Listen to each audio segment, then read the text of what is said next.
At 0123 on April 26, 1986, the reactor of Power Block 4 of Chernobyl NPP is destroyed following a series of thermal explosions.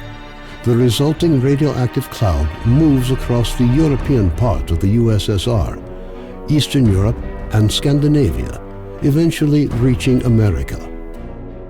The consequences of the disaster are so serious that the government is forced to begin evacuating the residents of nearby towns and villages.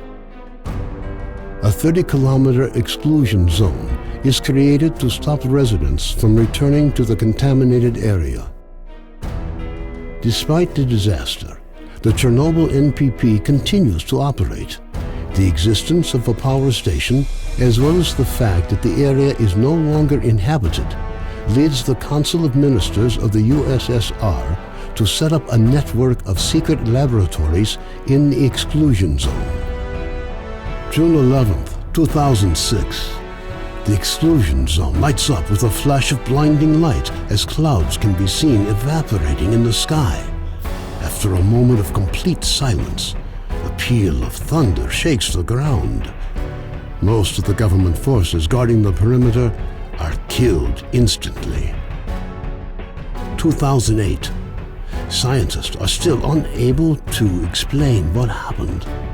Rare expeditions into the zone usually end in tragedy, with survivors telling stories of mutated animals with incredible abilities roaming the area. According to various estimates, by 2010, the zone is home to between 100 and 300 unknown individuals. They call themselves stalkers and make their living by collecting anomalous formations known as artifacts, which they sell for considerable sums of money. 2011. Despite military cordons, the stalker phenomenon is growing in numbers. However, stalkers travel primarily around the zone's edges, with the center remaining terra incognita. The few attempts to penetrate deeper into the zone have all ended in failure. 2012. A stalker called S.T.A.L.K.E.R solves the secret of the brain scorcher, a man-made emitter that had blocked the way to the center of the zone for years. After the brain scorcher is disabled, all stalkers rush for the center of the zone, some in hopes of finding a treasure trove of artifacts, others in search of the wish granter. The government decides to launch a large-scale military operation.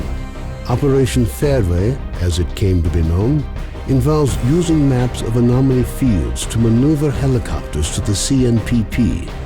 Despite meticulous preparation, the operation is a failure, and none of the helicopters returned from the mission. Major S.T.A.L.K.E.R, a USS special agent, is sent into the zone to investigate the disappearance of the helicopters. Disguised as a stalker, equipped with a regular assault rifle, 2 weeks' worth of supplies, and a radio to communicate with HQ, the Major begins his journey towards the center of the zone.